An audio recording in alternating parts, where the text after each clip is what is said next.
Hey guys, I just got like a gigantic lump in my throat. Like, you know that nervous lump you get when you know you're about to like public speak and you don't want to speak?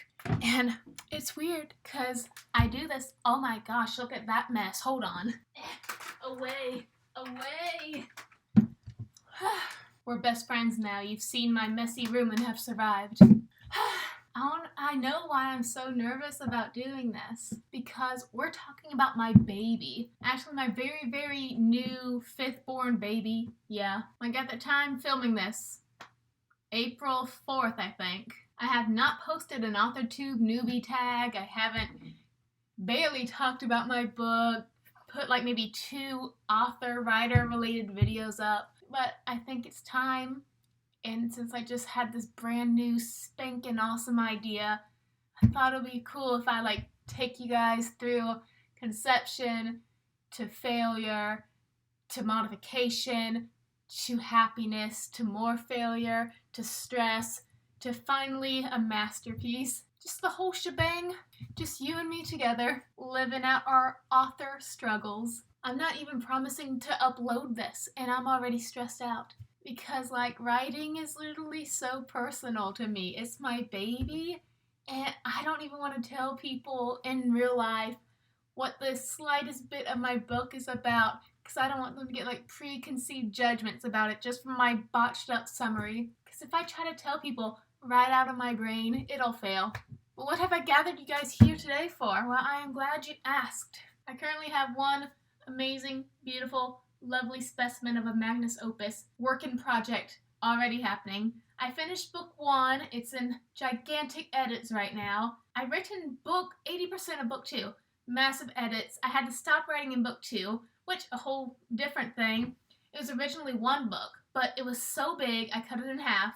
And I didn't want to try to get the first book published without making sure the second book, which was originally the tail end of the first book, I have to make sure those two meshed together really well. But I'm so glad I didn't do anything hasty and self-published it automatically, didn't put on Wattpad, didn't even try to go get an agent for that book, which I guess I'll call Project SE. Like, if I could get my agent and publisher to agree on the title SE, that would be the title I would want. I want like an initial theme for this series. Project SE will be my magnum opus. It's my baby I've had since I was like 13. Little idea in my middle school head. It actually started from a dream, which is an interesting note to make right now during this video. But to hop off the rabbit trail, the book was originally 1 book, then I split it in half into 2 because I have to get the word count down. I am such an overwriter. And then I realized there was a few mistakes in the first book, just like some emotional ones and how a certain character is feeling, which has a big impact in the second book. And as I was writing 80% up to the second book, I was like, I can't write this because I know I didn't get it right in the first book. So now, mass edits in the first book. Not going to write in the second book anymore until I get the first book down. But in the meanwhile, I know I want to write other things too. I have like these ideas. I want to write a dragon book. I love dragons. I would put them in anything if I could. If we're having a contemporary, dragon. Murder mystery, the dragon did it. The one wearing the butler suit. Just dragons for you. You get a dragon. You get a dragon. I get all the dragons because I'm the winner. That'll happen. Maybe they'll be like the second book I publish. But I had the most amazing dream last night. Actually, it was a dream a couple months ago. All of my book ideas come from dreams, and it's up to me to figure out what the heck is going on. And months and months and months ago, when I was actually on vacation at Universal Studios, I had a dream. It was super vague, but I saw like the villain, and I saw like the environment he was in. I was like, oh, cool. Now I'm gonna get into spoilers. No, this dream stays in my head. But then I just like played around with that idea and that specific dude I saw. But then last night, April 3rd, I had this dream and I saw this thing in my dream. And it just tied everything up. We're at the birth of this book. And I don't want to just start blabbering as much as I really do want to, because I know I'll probably get some things messed up. Say some stuff prematurely, and I just want to gush about everything. I need to talk to my writer friend and just have someone to just listen to my amazing idea. What I've decided to like move into one of my my WIPs, work in progresses.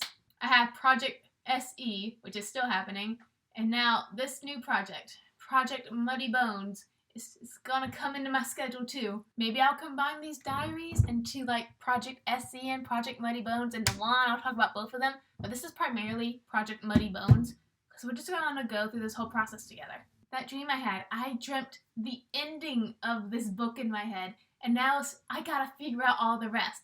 I already have like the characters like set up in my mind, how many of them I need.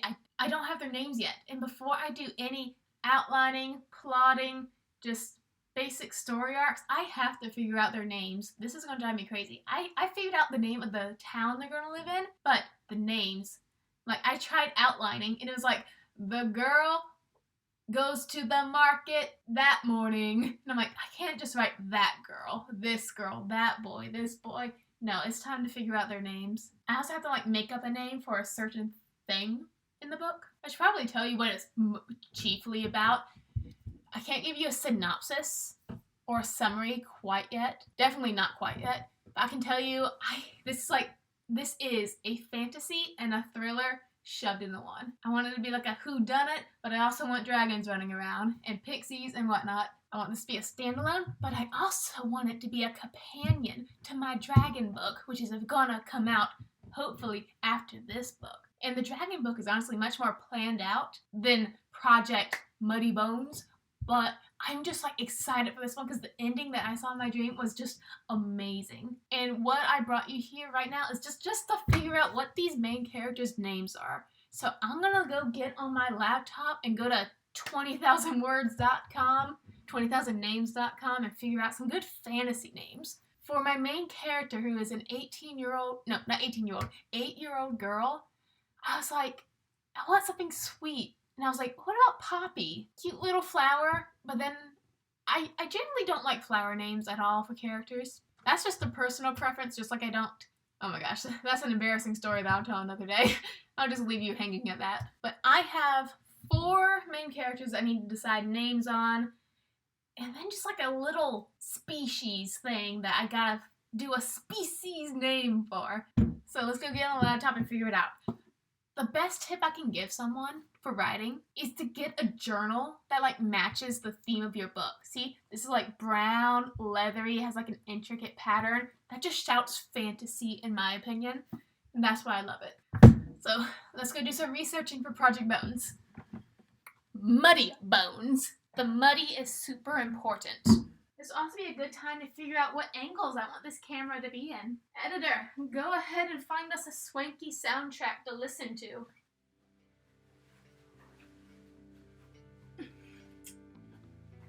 All comfortably situated. Got my little chin support. Typed in the super secret password. I have my school browser pulled up. That's a reminder that I actually have to do school today. Joke's on you, we're gonna write. When I'm looking for names, I just want inspiration. I don't want to just yank a random term and use it as my own. I want just to see like the flow and the vowels and just how it all comes together with examples, but then I want to ultimately like make my own original names for people. I just need a little visual help. And of course the fancy names, I want them to be unique, but I don't want them to be like 18 syllables long. I also got a 95 on my quiz, so science. It's not a science class, it's a law class. Ha! I know what I'm doing. With my school, with my life. That's the outline for my dragon book. Haha. Beautiful blank page. I could like write this in a Word document. But there's just something so intimate about doing it on paper and a pen.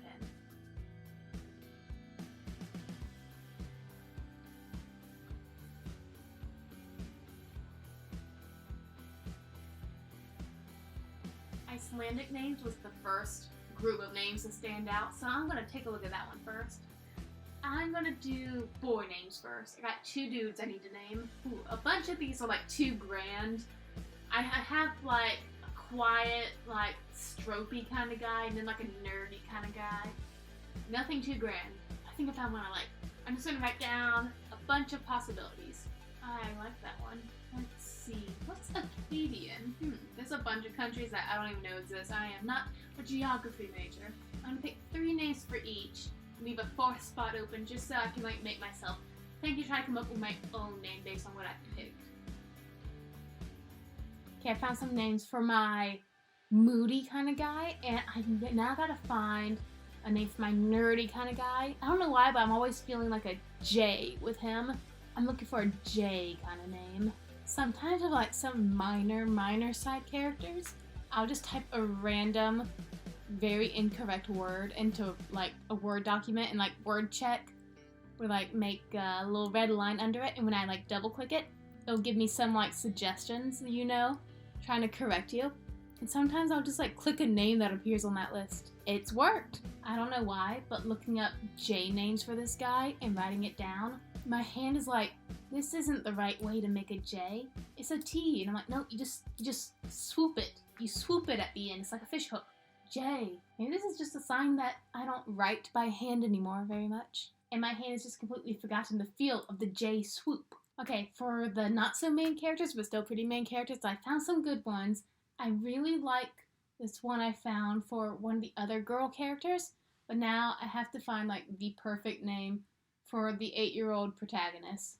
This one's going to be hard because I'm going to be super picky about it. We can do it. It's got to be cute, but cool. Oh, that's cute but cool. Oh, I like that one. I like that one too. I've struck like a treasure trove in the E section. Okay, I am very satisfied with what I found, especially for the little 8-year-old girl. So I think we're going to wrap this up right now and like privately decide on the final 4 names. Take you guys back to where we were. Remember, I still have to think of that species name, but that could be done. It's going to take a long time, and you guys have better things to do, most likely. Although I am entertaining, aren't I? But this was productive. I have to have a name to actually like work with to get work done, but this is episode 1 of this video diary entry to Project Muddy Bones, a fantasy thriller soon to be in your bookshelves. Bookstores. I'll catch you guys when I have another fit of writing inspiration. Bye.